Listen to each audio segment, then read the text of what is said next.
Thank you, sir. I do want to say first thing, Governor, we understand the pain of running a highway right through one of your dear properties. Been there.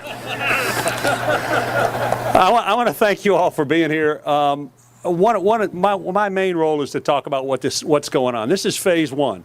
Now, I know I was born in Detroit, Michigan. I'm not the brightest, but that does mean there's a phase two. And a lot of people have talked about it. Our job's not done. So what's phase one all about?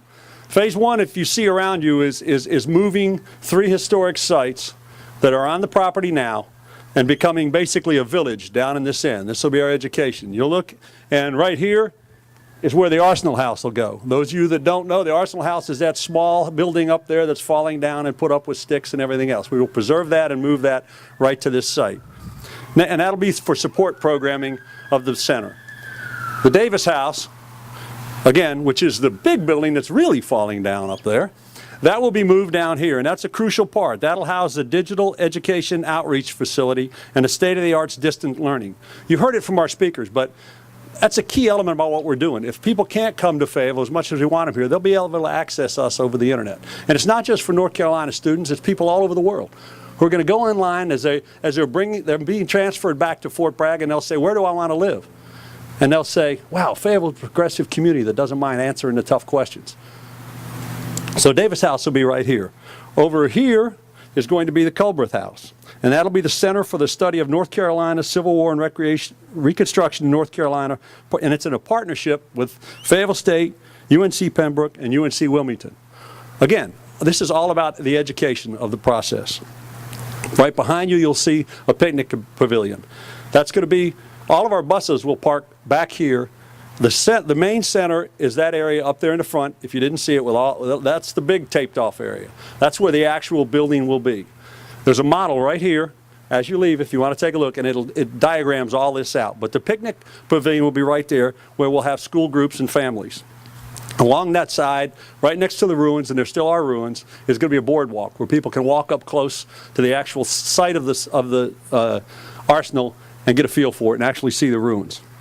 And again, the main building will be right up at that end at front near Hay Street. Please take a minute to look at both the pictures and the thing, because part of today is about to show you what we're up to. This is phase one, clearing the way for the building. Phase two is still a lot of work, and I can't tell you how much work's gone into it at this point. One other thing I do need to point out, behind me, we found out today, and it was a great surprise, they're selling a commemorative postal cancellation stamp. Now, he explained this to me, so I'm going to read it as he said do it. They are $5 with all the proceeds going to the History Center.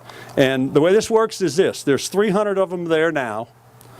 And after today, they will be sold for 30 days at the Haymont Post Office. And then, I'm going to get in trouble saying it, government at its finest, at the end of the 30 days, they'll be destroyed. So get out there, and if you want one, please do that. It's commemorate today, and it's a special honor that they gave us today. I